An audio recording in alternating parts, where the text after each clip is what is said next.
தென்னாடுடைய சிவனே போற்றி, எந்நாட்டவருக்கும் இறைவா போற்றி. உதயகிரீஸ்வரர் அப்படிங்கிற ஒரு குடைவரை கோயிலுக்கு வந்திருக்கேங்க. இன்னைக்கு பிரதோஷனால வாங்க அதோடைய சிறப்புகள் எல்லாம் பார்க்கலாம். இது 8ஆம் நூற்றாண்டை சேர்ந்தது இந்த குடைவரை கோயில். இதுல 2 துவாரக பாலகரும் ஒரு விநாயகரும் செதுக்கப்பட்டிருக்கு. இதுல உள்ள சிவலிங்கம் பாத்தீங்கன்னா அதே பாறையில ஒண்ணு செஞ்சிருக்காங்க அந்த சிவலிங்கத்தை. அதையும் வாங்க நான் உங்களுக்கு காட்டுறேன்.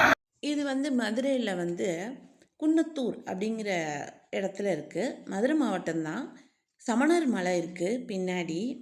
ரொம்ப பேருக்கு இது தெரியாது. ரொம்ப ரொம்ப அழகான கோயில். கொஞ்சம் பேர் தான் வந்திருந்தாங்க. அழகாக செஞ்சாங்க. பிரதோஷத்தை ரொம்ப அற்புதமாக செஞ்சாங்க. பாருங்கள், சிவலிங்கம் 1300 வருடம் பழமையான அந்த சிவலிங்கம். இது போய் நான் வழிபட்டது என்னுடைய பாக்கியமாக நான் கருதுகிறேன். இது விநாயகர். இந்த வீடியோ பார்க்குறவங்க மறக்காமல் லைக் பண்ணுங்கள்.